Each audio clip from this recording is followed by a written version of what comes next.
ओम शांति। 29 जून 2026 बाबा के महावाक्य। मीठे बच्चे, अपने को आत्मा समझ आत्मा से बात करो तो फूल में खुशबू आती जाएगी।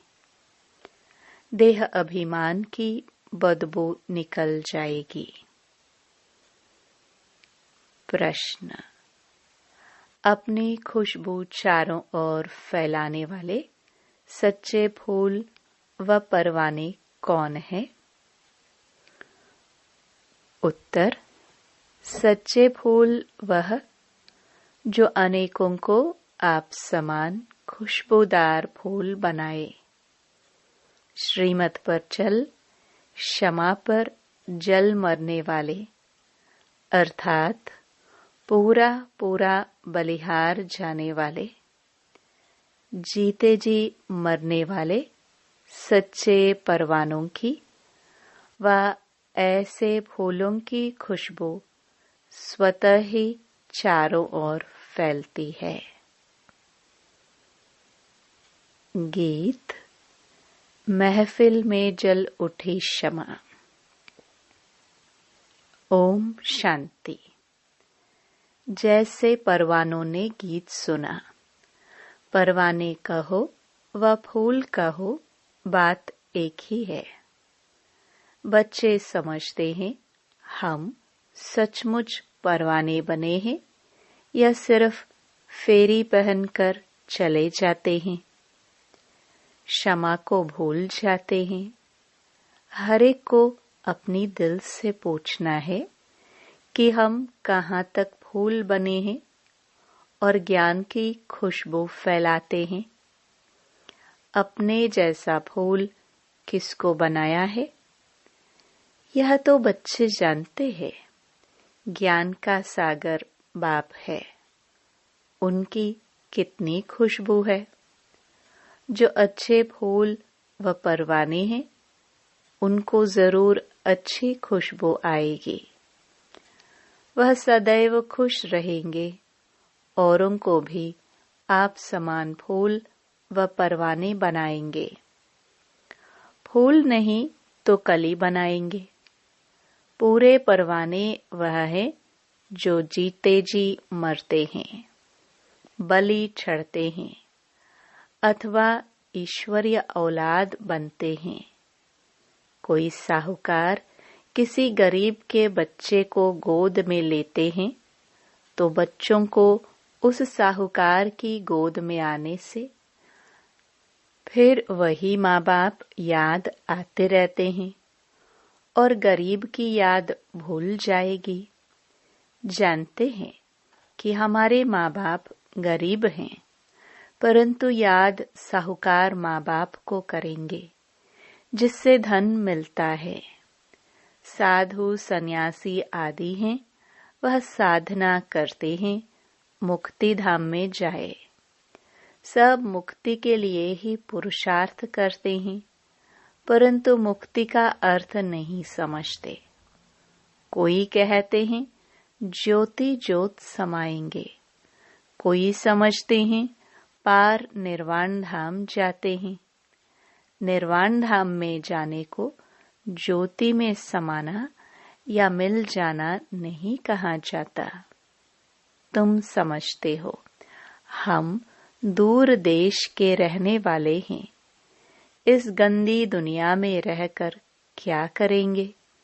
बच्चों को समझाया है, जब कोई से मिलो तो यह समझाना पड़े कि यह बना बनाया ड्रामा है। सतयुग, त्रेता, फिर संगम युग। यह भी समझाया है सतयुग के बाद त्रेता का संगम होता है। वह युग फिरता है और यह कल्प फिरता है। बाप युगे युगे नहीं आते हैं जैसे मनुष्य समझते हैं। बाप कहते हैं जब सब तमो प्रधान बन जाते हैं, कलयुग का अंत होता है उस कल्प के संगम पर आता हूँ। युग पूरा होता है तो कलाएं कम होती है। यह तो जब पूरा ग्रहण लग जाता है तब मैं आता हूँ। मैं युगे युगे नहीं आता हूँ। यह बाप बैठ परवानों को समझाते हैं। परवानों में भी नंबरवार है। कोई तो जल मरते हैं, कोई फेरी पहनकर चले जाते हैं। श्रीमत पर तुम ही चल सकते हो। अगर कहाँ भी श्रीमत पर न चले तो माया पिछाड़ती रहेगी। श्रीमत का बहुत गायन है। श्रीमद् भगवत गीता कहाँ जाता है। शास्त्र तो बाद में बैठ जिन्होंने बनाए तो उस समय बुद्धि रजो होने कारण समझा कि श्री कृष्ण द्वापर में आया। मैं आता ही तब हूँ जब आदि सनातन देवी देवता धर्म प्रायलोप हो जाता है। बाकी सब धर्म रहते हैं। ऐसे नहीं कि वह देवता धर्म वाले मनुष्य गुम हो जाते हैं, परंतु यह भूल जाते हैं कि हम देवी देवता धर्म के थे। अपना हिंदू धर्म कह देते हैं। यह भी ड्रामा में नोंद है। जब भूले तब तो फिर मैं आकर देवी देवता धर्म की स्थापना करूं। यह एक ही बाप है जो आकर दुख धाम से सुख धाम का मालिक बनाते हैं। तुम कहेंगे अभी हम नरक के मालिक हैं। दुनिया को तमो प्रधान तो बनना ही है। सब पतित है, तब तो पावन के आगे जाकर नमस्ते करते हैं। अब बाप कहते हैं श्रीमत पर चलो। जन्म जन्मांतर का बोझा सिर पर बहुत है, नहीं तो त्राही त्राही करना पड़ेगा। वह तो समझते हैं आत्मा निर्लेप है, परंतु नहीं। आत्मा ही सुख दुख देखती है, यह कोई समझते नहीं। बाबा बार बार समझाते हैं मंजिल बहुत भारी है। इस समय तुम पुरुषार्थ करते हो जबकि दुखी हो। जानते हो सतयुग में हम बहुत सुखी रहेंगे। वहां यह पता नहीं रहेगा कि हमको फिर दुखधाम में जाना है। हम सुख में कैसे आए हैं, कितने जन्म लेंगे, कुछ भी नहीं जानते। अभी तुम जानते हो तो ऊंच कौन ठहरे। तुम ईश्वर की औलाद होने के कारण जैसे ईश्वर नॉलेजफुल है, ऐसे तुम भी नॉलेजफुल ठहरे। अभी तुम ईश्वरीय औलाद हो, परंतु नंबरवार। कोई तो बड़े मस्त है, समझते हैं हम बाबा की मत पर चलते रहते हैं। जितना मत पर चलेंगे उतना श्रेष्ठ बनेंगे। बाप सम्मुख बैठ बच्चों को समझाते हैं। बच्चे देह अभिमान छोड़ दो, देही अभिमानी बनो। निरंतर याद करो बाप तो सदैव है ही सुखदाता। ऐसे नहीं कि दुख भी बाप ही देते हैं। बाप कभी बच्चों को दुख नहीं देंगे। बच्चे अपनी उल्टी चलन से दुख पाते हैं। बाप दुख नहीं दे सकते हैं। कहते हैं हे भगवान बच्चा दो तो कुल वृद्धि को पाएगा। बच्चे को बहुत प्यार करते हैं, बाकी दुख अपने कर्मों का ही पाते हैं। अब बाप तुम बच्चों को बहुत सुखी बनाते हैं। कहते हैं श्रीमत पर चलो। आसुरी मत पर चलने से तुम दुख पाते हो। बच्चे बाप अथवा टीचर अथवा बड़ों की आज्ञा ना मानने से दुखी होते हैं। दुखदाई खुद बनते हैं, माया के बन पड़ते हैं। ईश्वर की मत अब ही तुमको मिलती है। ईश्वरीय मत की रिजल्ट 21 जन्म चलती है, फिर आधा कल्प माया की मत पर चलते हैं। ईश्वर एक ही बार आकर मत देते हैं। माया तो आधा कल्प से मत देती ही रहती है। बाप एक ही बार मत देते हैं। माया की मत पर चलते 100% दुर्भाग्यशाली बन पड़ते हैं। जो अच्छे अच्छे फूल हैं वह उसी खुशी में सदैव मस्त रहेंगे। नंबरवार है ना। परवाने कोई तो बाप के बन श्रीमत पर चल पड़ते हैं। गरीब ही अपना पोता में लिखते हैं। साहूकारों को डर लगता है कि यहाँ हमारे पैसे ले न लेवे। साहूकारों के लिए बड़ा मुश्किल है। बाप कहते हैं, मैं गरीब निवाज हूँ। दान भी हमेशा गरीबों को ही दिया जाता है। सुदामा की बात है ना। चावल चपटीले उनको महल दे दिए। तुम हो गरीब। समझो कोई के पास 25-50 रुपए हैं, उनमें से 20-25 पैसे देता है। साहूकार 50,000 दे तो भी इक्वल हो जाता है। इसलिए गरीब निवाज नाम गाया हुआ है। साहूकार लोग भी कहते हैं, हमको फुर्सत नहीं मिलती क्योंकि पूरा निश्चय नहीं है। तुम हो गरीब। गरीबों को धन मिलने से खुशी होती है। बाबा ने समझाया है, यहाँ के गरीब वहाँ साहूकार बन जाते हैं और यहाँ के साहूकार वहाँ गरीब बन जाते हैं। कई कहते हैं, हम यज्ञ का ख्याल रखे व कुटुंब का ख्याल रखे। बाबा कहते हैं, तुम अपने कुटुंब की बहुत अच्छी संभाल करो। अच्छा है जो तुम इस समय गरीब हो। साहूकार होते तो बाप से पूरा वर्षा ले नहीं सकते। सन्यासी ऐसे नहीं कहेंगे। वह तो पैसे लेकर अपनी जागीर बनाते हैं। शिव बाबा थोड़े ही बनाएंगे। यह मकान आदि सब तुम बच्चों ने अपने लिए बनाए हैं। यह किसकी जागीर नहीं, यह तो टेम्पररी है, क्योंकि अंत समय बच्चों को यहाँ आकर रहना है। हमारा यादगार भी यहाँ है, तो पिछाड़ी में यहाँ आकर विश्राम लेंगे। बाप के पास भागेंगे वह जो योग युक्त होंगे। उन्हों को मदद भी मिलेगी। बाप की बहुत मदद मिलती है। तुमको यहाँ बैठ विनाश देखना है। जैसे शुरू में बाबा ने तुम बच्चों को बहलाया है, फिर पिछाड़ी में बहलाने शुरू करेंगे। बहुत प्यार करेंगे। जैसे वैकुंठ में बैठे हैं, बहुत नजदीक होते जाएंगे। यह तो समझते हैं कि हम यात्रा पर है। थोड़े समय के बाद विनाश होगा। तुम बहुत खुश हो जाएंगे।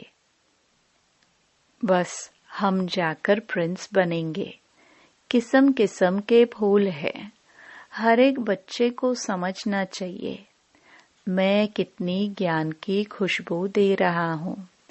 किसको ज्ञान और योग की शिक्षा देता हूँ। जो करते हैं वह अंदर प्रफुल्लित रहते हैं। बाबा जान जाते हैं कि यह किस अवस्था में रहते हैं। इनकी अवस्था कहाँ तक गैलप करेगी। गैलप उनकी करेगी जो परवाना बन चुका होगा। बाप समझाते हैं, माया के तूफान तो बहुत आएंगे, उनसे अपने को बचाना है। अभी यह राजयोग परमपिता परमात्मा आकर सिखलाते हैं। परमात्मा आकर आत्माओं को समझाते हैं। आत्मा को ज्ञान है। मैं आत्मा अपने इस ब्रदर आत्मा को समझाती हूँ। जैसे परमात्मा बाप हम आत्मा बच्चों को समझाते हैं, हम भी आत्मा है। बाबा हमको सिखलाते हैं, हम फिर इन आत्माओं को समझाता हूँ। परंतु यह आत्मापन का निश्चय न होने से अपने को मनुष्य समझ मनुष्य को ही समझाते हैं। मैं परम आत्मा तुम आत्माओं से बात करता हूँ। तुम आत्मा को सुनाते हो। ऐसे तुम देही अभिमानी होकर किसको सुनाएंगे तो वह तीर झट लगेगा। अगर खुद ही देही अभिमानी नहीं रह सकते तो धारणा करा नहीं सकते। यह बड़ी ऊंची मंजिल है। बुद्धि में यह रहना चाहिए कि हम इन ऑर्गन से सुनते हैं। बाप कहते हैं हम आत्माओं बच्चों से बात करते हैं। बाबा का फरमान है अशरीरी नंगे बनो, देह अभिमान छोड़ो, मेरे को याद करो। यह बुद्धि में आना चाहिए। हम आत्मा से बात करता हूँ, शरीर से नहीं। भल फीमेल है, उनकी भी आत्मा से बात करते हैं। तुम समझते हो हम बाबा के तो बन गए, परंतु नहीं। इसमें बड़ी सूक्ष्म बुद्धि चलती है। मैं आत्मा हूँ, मैं इनकी आत्मा को समझाता हूँ। यह हमारा भाई है, इनको रास्ता बताना है। आत्मा समझ रही है। ऐसे समझो तब आत्मा को तीर लगे। देह को देखकर सुनाते हो तो आत्मा सुनती नहीं है। पहले यह वार्निंग दो कि मैं आत्मा से बात करता हूँ। आत्मा को ना तो मेल न फीमेल कहेंगे। आत्मा तो न्यारी है। मेल फीमेल शरीर से नाम पड़ता है। जैसे ब्रह्मा सरस्वती को मेल फीमेल कहेंगे, शिव बाबा को न मेल न फीमेल कहेंगे। तो बाप आत्माओं को समझाते हैं। बड़ी मंजिल है, पॉइंट बड़ी कड़ी है। आत्मा को इंजेक्शन लगाना है, तब देह अभिमान टूटता है। नहीं तो खुशबू नहीं आएगी, ताकत नहीं रहेगी। बात बहुत छोटी है। हम आत्मा से बात कर रहे हैं। बाप कहते हैं तुमको वापस जाना है, इसलिए देही अभिमानी बनो। मन मना भव। फिर ऑटोमेटिकली मध्याजी भव आ जाता है। अभी बड़ी सूक्ष्म बुद्धि मिलती है। सवेरे में बैठ विचार सागर मंथन करना है। दिन में तो सर्विस करनी है, क्योंकि कर्मयोगी है। लिखा भी हुआ है, नींद को जीतने वाले बनो, रात को जागकर कमाई करो। दिन में तो माया का बड़ा बखेरा है। अमृत वेला वायुमंडल अच्छा है। बाबा को यह तो लिखते नहीं कि फलाने टाइम पर उठकर विचार सागर मंथन करते हैं। बड़ी मेहनत है। विश्व के तुम मालिक बनते हो। यहाँ तो हद के मालिक हो। पानी की हद पर भी कितना झगड़ा चलता रहता है। दुश्मनी लगी पड़ी है। आपस में एक दो को ब्रदर्स समझते नहीं, सिर्फ ऐसे ही कह देते हैं कि हम सब एक है। एक तो हो ना सके, अनेक आत्माएं हैं, सबका अपना अपना पार्ट है। तुम यहाँ बैठे हो, कल्प पहले भी बैठे होंगे। पत्ता हिला ड्रामानुसार, ऐसे नहीं पत्ते पत्ते को परमात्मा हिलाते हैं। ऐसी ऐसी बातें समझकर फिर समझाओ। हर एक समझ सकते हैं कि हम परवाने बने हैं। हम बाबा की मत पर चलते रहते हैं, फालतू बातें तो नहीं करते हैं। कहाँ अपना पैसा पाप की तरफ तो नहीं लगा रहे हैं। अच्छा, मीठे मीठे सिखिलदे बच्चों प्रति माता पिता बाप दादा का याद प्यार और गुड मॉर्निंग। रूहानी बाप की रूहानी बच्चों को नमस्ते। धारणा के लिए मुख्य सार। पहला, स्वयं को आत्मा समझ आत्मा से बात करनी है। देही अभिमानी बनकर सुनने सुनाने से धारणा अच्छी होगी।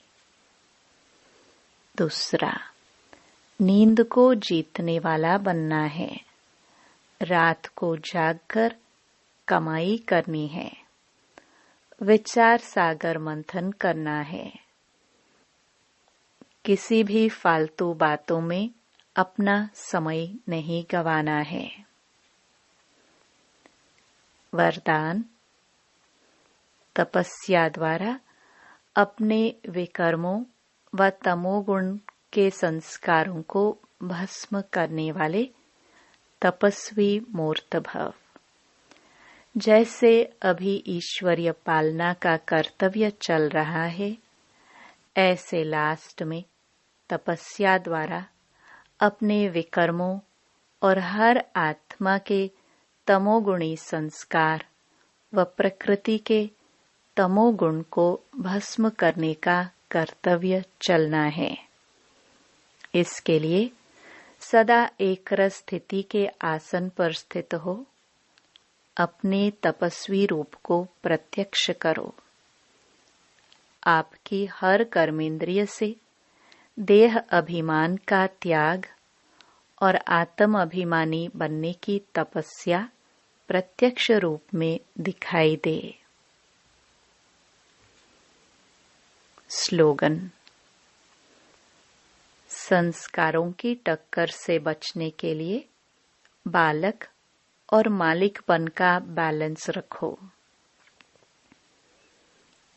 ये अव्यक्त इशारे सदा हर्षित रहने के लिए अपनी नेचर को सरल बनाओ, सहनशील बनो।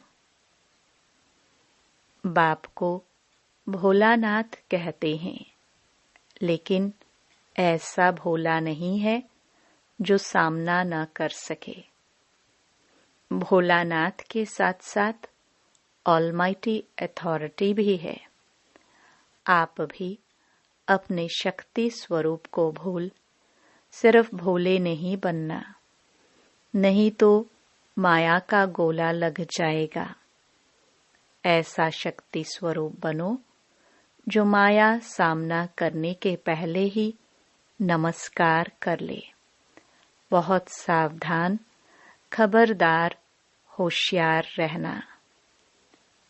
ओम शांति।